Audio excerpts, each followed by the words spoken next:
अस्सलाम वालेकुम दोस्तों, कैसे हैं आप। क्या आपने कभी स्पेस वेदर के बारे में सुना है? शायद आपके लिए ये लफ्ज़ नया हो, लेकिन आप जानते हैं कि स्पेस वेदर के नाम की भी एक चीज़ एग्जिस्ट करती है।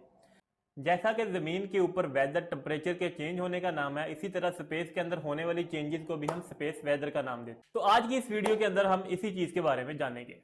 जैसा कि आप जानते हैं कि सूरज के ऊपर हर वक्त कुछ ना कुछ रिएक्शन होता रहता है और यही रिएक्शन स्पेस के ऊपर भी असरअंदाज होते हैं। जिस तरह के जमीन के ऊपर मौसमियाती तब्दीलियां रूनमा होती हैं, इसी तरह स्पेस के अंदर भी कुछ तब्दीलियां रूनमा होती रहती हैं।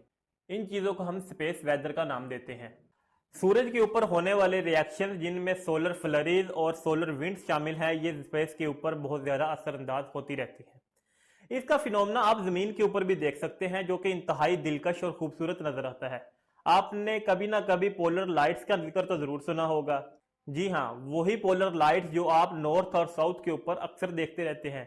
ये एक इंतहाई दिलकश नज़ारा है। अगर आप पाकिस्तान के किसी इलाके से ये चीजें देखना चाहते हैं तो सकरदू में आप इन चीजों को देख सकते हैं। लेकिन ये सब मुमकिन कैसे होता है, आज की इस वीडियो में हम आपको ये एक्सप्लेन करते हैं।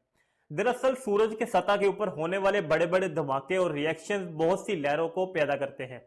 जब यही लहरें जमीन के गिर्द मौजूद मैग्नेटिक फील्ड के साथ टकराती हैं तो उनके चार्ज पार्टिकल्स की वजह से मैग्नेटिक फील्ड आपस के अंदर एक लेयर जो है वो टूटना स्टार्ट हो जाती है। जब यही लेयर्स टूटती हैं तो ये एक अपने अंदर लाइट्स पैदा करती हैं या फिर एक लाइटनिंग पैदा करती हैं, जिसको हम पोलर लाइट्स की शक्ल में देखते हैं। जमीन के गिर्द मैग्नेटिक फील्ड 24 घंटे जमीन की हिफाजत करती है कि ताकि सूरज से आने वाली जो लेयर्स हैं उससे जमीन को प्रोटेक्ट किया जा सके, जमीन के ऊपर वो ज्यादा असरअंदाज ना हो।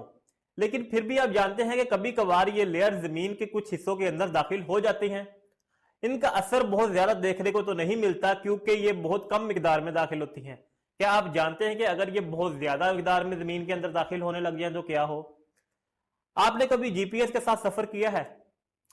आप इमेजिन करें कि आप किसी जगह जीपीएस के साथ सफर कर रहे हैं और अचानक आपका जीपीएस खराब हो जाता है, या आप किसी कमरे के अंदर बैठे हैं और अचानक आपकी लाइट्स बंद हो जाती हैं। जी हाँ, ये एक स्पेस वेदर की पावर है। अगर ये सोलर फ्लरी जमीन के किसी हिस्से में दाखिल हो जाएं तो ये जीपीएस सिस्टम, इसके अलावा रेडियो कम्युनिकेशन और पावर कम्युनिकेशन को मुकम्मल तौर पर तबाह करके रख सकती है। ये देखने में जितनी खूबसूरत है उतनी ही खतरनाक साबित भी हो सकती है।